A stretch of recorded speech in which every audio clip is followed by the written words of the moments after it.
Hi guys, welcome back to my channel. My name is Lari. For those of you who do not know me, I do crochet videos, market day vlogs, and a bunch of other stuff.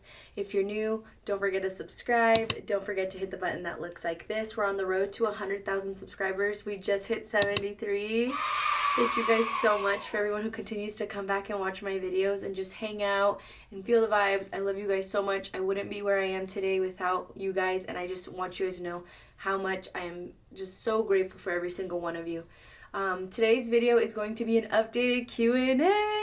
So we've had a lot of people asking me questions. I haven't done one of these in a really long time. I am currently 7 months pregnant, so I'm getting lots and lots of pregnancy questions, and I know that's something that you guys probably want to know about, so you guys can take this time to sit back, get some work done. I know you guys like this longer formatted videos, so you guys are going to get something to watch while you guys crochet. Don't forget to comment what you ended up working on while you did this or watched this video, and let's get right into these questions. So I'm basically going to be going in order, so everything's going to be kind of like everywhere in terms of questions.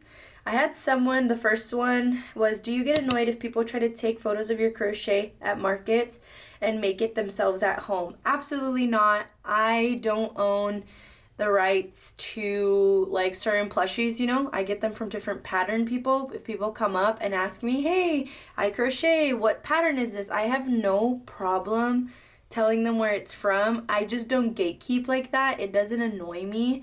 I think delivery is more than anything. Like, obviously, if there's like that one lady, and you guys all know who I'm talking about, who goes like this, and it's like, oh honey, like let me take a picture and I can make it for you. It's okay, which is fine. That doesn't annoy me in itself. It's just the delivery of it, and you just gotta keep it pushing. It's like, it's more about them than it is about you. So, and long story short, no, it doesn't bother me. I got a lot of questions about when my due date is. I am due in September, and then I'll just keep it at that. Can you please make a video on how you got pregnant with PCOS? I'm a PCOS girly trying for 4 months now. First of all, hey girl, you're seen, you're heard, I feel you. For those of you who do not know what PCOS is, that is polycystic ovarian syndrome. PCOS looks very different from a lot of people. I have PCOS. A lot of my family members have PCOS. And PCOS looks different for everyone. I just want to give a little tad bit of what PCOS really is. And I can tell you what PCOS was for me. Might be a little bit of TMI. I didn't have a regular menstrual cycle, so I wouldn't see my period for probably like anywhere from every 6 months to maybe like once a year, maybe. And then I also had follicles, which are little holes on my ovaries. So if PCOS has 3 different like symptoms. Well, there's multiple things that go into PCOS, but to get a diagnosis, you have to have 2 of the 3, and I had 2 of the 3. So I got diagnosed with PCOS, and for some people with PCOS, it is harder to conceive. Actually, funny enough, people would always ask me and my husband, like, hey, when are you guys gonna have kids? When do you guys want kids? And for the longest time, I didn't want to have kids till I was 30. I had that mindset. And when I got diagnosed with PCOS, my whole mindset changed.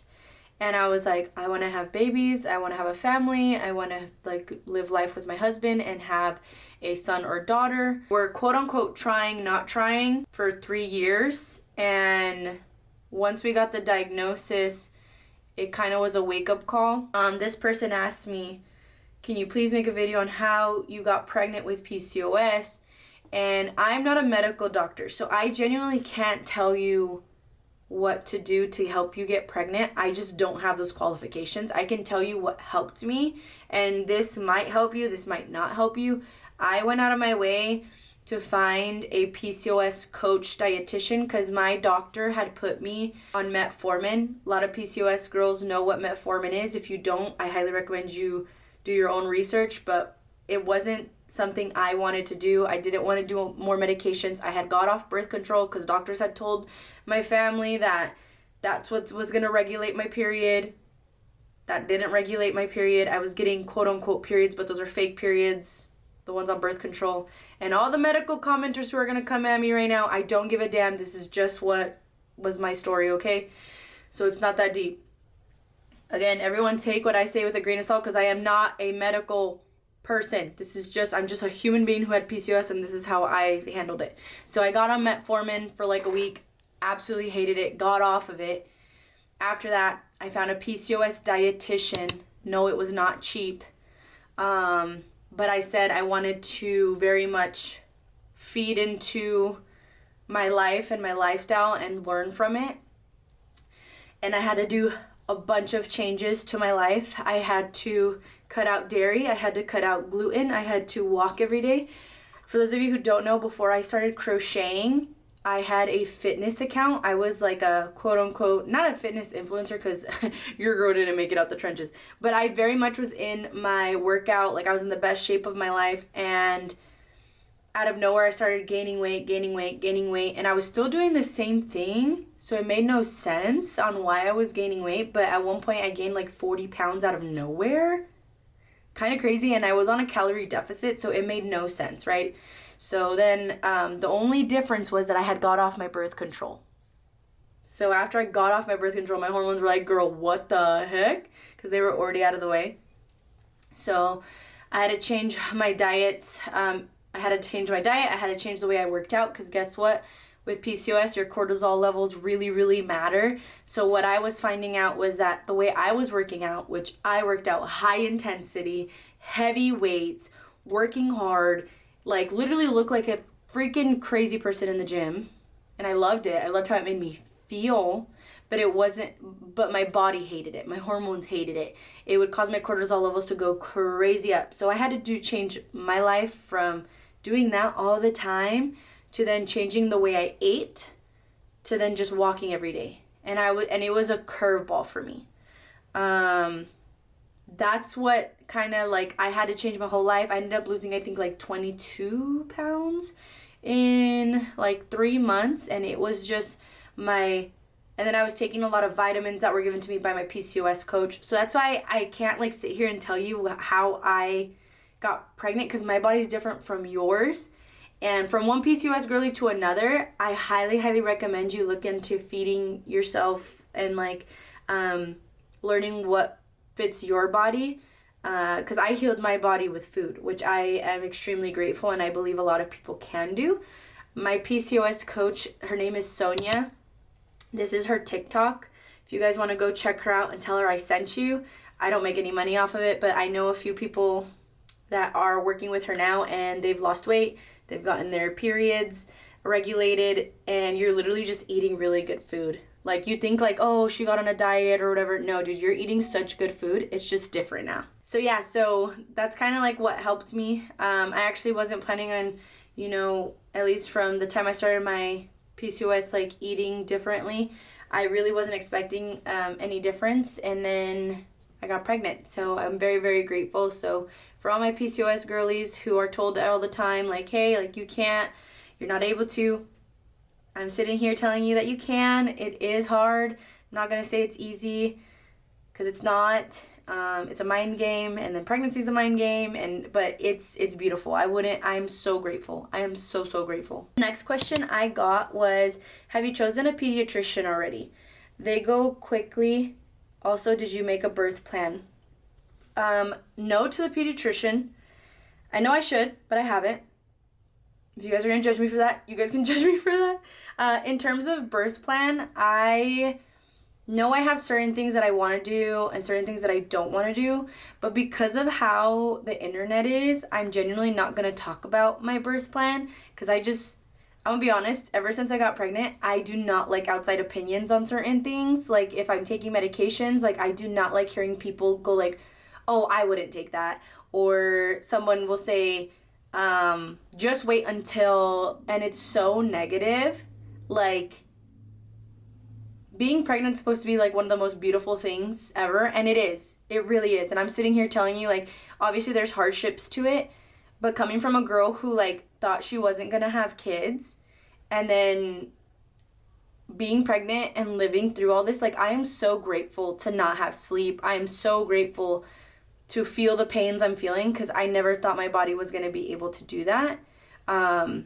So, like, it's hard for me to sit here and want to tell people about my birth plan, especially when there's just so many people who are opinionated and they don't necessarily understand that that can be taken like not in the best way. Like for me, I just want to have the most positive experience ever. So like when I hear people, what I've noticed at least is like what I said, like people are just like, oh, just wait. Like you think you don't get sleep now, wait until they're this age, or wait till you this. And I'm like, why do we have to make that, why does motherhood have to have such a negative connotation to it?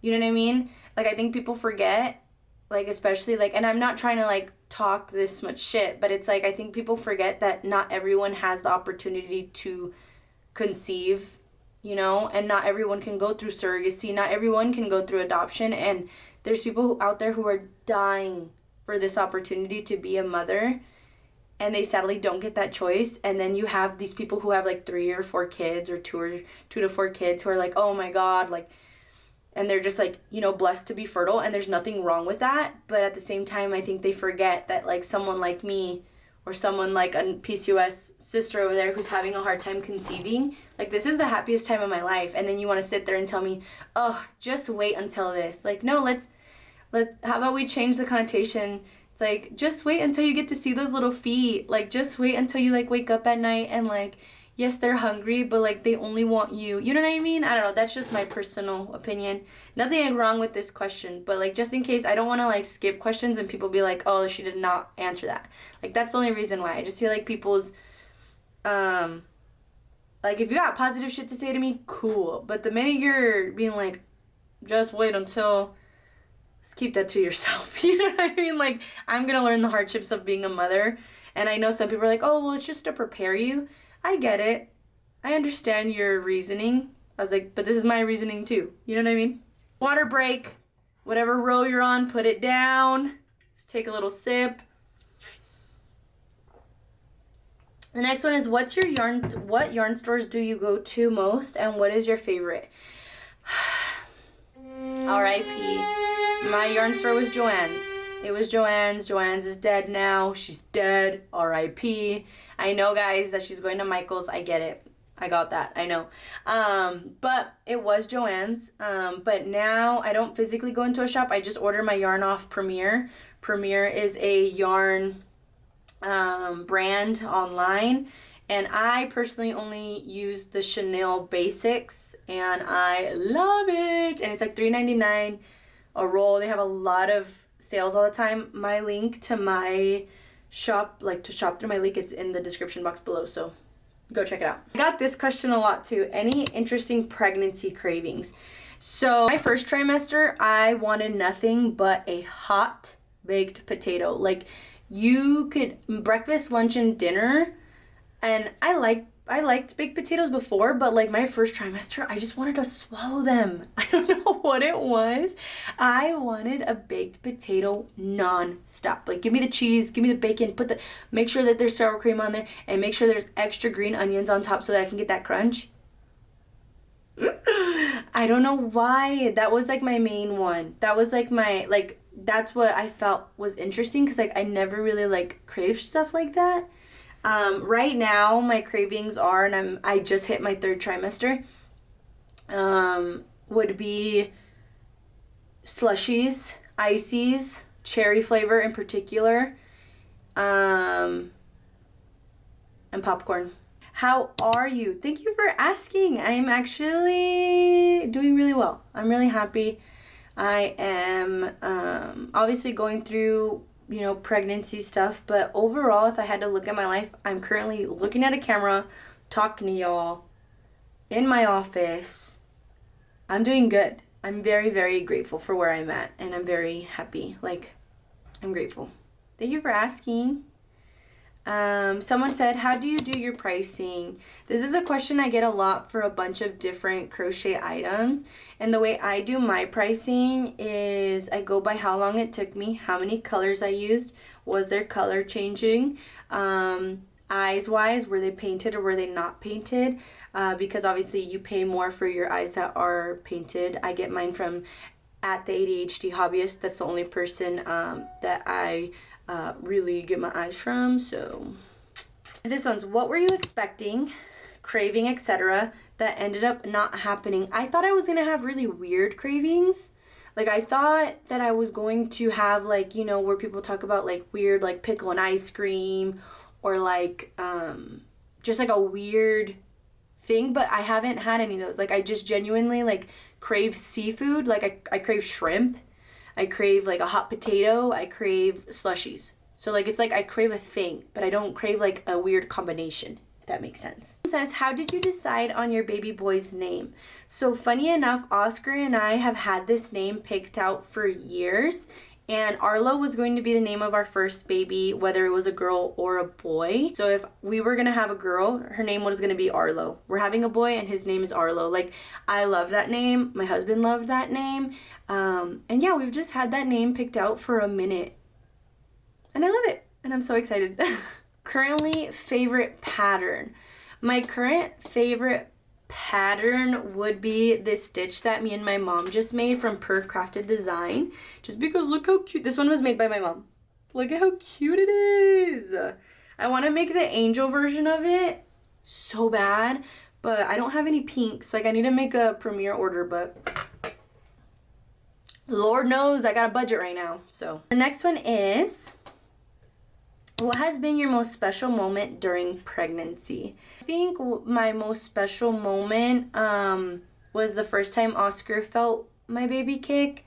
We were in the living room and I told him to put his like hand on my belly, and mind you, my son, like anytime Oscar puts his hand on me, he like just stops and is like that little, like he's just like he doesn't move. So Oscar hadn't felt him, and finally, like I think Oscar and I had timed it just right, put my hand in the right place, and he felt a kick, and then Oscar got emotional, and so I got emotional, because I had been feeling the kicks, but he hadn't, so in that moment, he got to feel a little bit of what I felt, and it felt real, like, for the both of us for the first time, so we were just kind of, like, looking at each other, and then, like, two little bozos, we kind of, like, cried, and I feel like that, like, I could even, my eyes are tearing up thinking about it.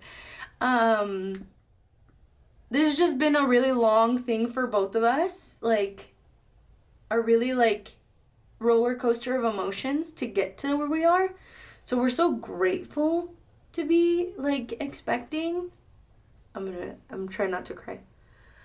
So, like, him feeling him, and then me knowing he felt him, and then seeing how he reacted was really, really special. Like, I just, like, I can play that in my head a million times. Like, if I were, like, quote unquote, obviously, knock on wood, on my deathbed, like, I will have that engraved. Like, that's a core memory for me. That will be a core memory for me. And I can't imagine how we're gonna be when, like, we meet him when he's out. I liked that question. Thank you, Danielle. I loved that question. What has been your favorite part of your pregnancy? I would say bonding with my mom and my sister has been another favorite. Obviously, bonding with my husband. I love him so much. But bonding with my mom and my sister has been really, really special for me. My mom is just like, I even say one little thing that I'm like, oh, I'm like kind of craving this, and she'll have it ready for me like the next day. Or like my sister, she's good. Like my sister's in medical school right now. She's actually doing rotations, and she's doing OB first, which is funny enough. And she's just like my sister's been a support for me that like I just can't thank her enough for, and I don't thank her enough actually. We were at the house, and it was another moment kind of like what happened with Oscar, that like my sister was using her stethoscope on my belly, and my baby kicked her, so you see my belly go whoop, and my mom's on the other side of the room, so she saw it. Jessica felt it. My sister started screaming, and it was just like in that moment where I'm like, my baby's so lucky to have the maternal like side of the family like just be so involved. I don't know, I'm so grateful. The next question is, what are you most excited about for when Arlo makes his grand entrance into the world? I'm really excited to see Oscar be a dad. Like, I know, like, for instance, like, right now, since I'm the one growing the baby, I'm the one who's carrying it, and I'm doing, like, all this, like, work. I don't say, like, this, like, I'm not doing work, but I am. But you guys know what I mean. I think I'm most excited just to see Oscar be a dad to him. Like, I just see Oscar treats me so nicely. I don't know, like, just to see him become a father and, like, him take on that role is something that I'm really, really excited for. Like, I'm excited to see what traits my son gets from me and from my husband, and seeing them mixed together genetically. Like, I'm so excited to see my little zygote, you know what I mean? Someone says, you look amazing. How are you doing? I'm out of breath, but I'm good. I'm doing great. Thank you so much. My baby's healthy, I'm healthy, my husband's healthy, and I'm doing awesome. Thank you so much. How excited are you and your husband for the baby? We're extremely excited. I played Oscar a sound of a newborn crying, and he looked at me. He's like, I am not ready. And I'm like, dude, I don't think anyone is ready. So it's fine. This next one says, no question, I just love you, so down to earth and lush. Thank you so much. I love you too. Thank you for watching. My next question is, will you have markets after your baby grows up a little bit? Yes, I'm planning on going back to markets once my son is a little bit bigger. You guys are not going to see Mama Vibes as much because during those times, I believe Mama Vibes will be taking care of him. I did, a good part of me was like, oh, I want to take him with me so he gets used to it. But then at the same time, he's a baby, and I just don't want to put him through Arizona heat regardless. Arizona heat is not to be played with. Like, what are you looking forward to in motherhood/parenthood? I look forward to just, like, being in the moment and having this little human. I just look forward to a lot of things. I feel like I just look forward to a lot. I'm so excited. There's so many things. I think that list is endless. Honestly, I'm just grateful for the opportunity of being here. The next one says, no question, but loving your pregnancy glow. Thank you. I've had a lot of people say that, and I feel like I'm like, are y'all just being nice to me? But I'm gonna take it. Thank you so much. I really appreciate it. The next question I have is, what's your favorite thing about having a business, and do you have any advice on running one? My favorite thing about running my own business is that I'm running my own business. I don't work under anyone. I don't have to worry about any coworkers that are talking shit, because the only coworker I have is my mother, and she's the only one that should talk crap about me. I love that I don't work for anyone, because every boss I've had, minus my last boss, has been an absolute piece of shite. Yeah, my favorite thing is just being able to do and creatively be who I am and not have to conform to anyone's roles or expectations of me, and just be myself. Advice on running your own business, I would say make sure you have a business plan, know what your niche is or what you're looking for, what are you expecting out of it, and just believing in yourself ultimately and taking that first step. Because I think one of the first things that I hear people say is like, I'm really scared to start, and that's the scariest part. Just start. You know what I mean? Like, I know it's easier said than done, but just start. Alright guys, that brought us to the end of this video. Thank you guys so much for being here. I love you guys so much. I hope that that Q&A was a little fun. I hope you guys liked listening to me rant about random stuff. If you are new here, don't forget to subscribe, hit the bell that looks like this, and I'll see you guys on the next one. Bye!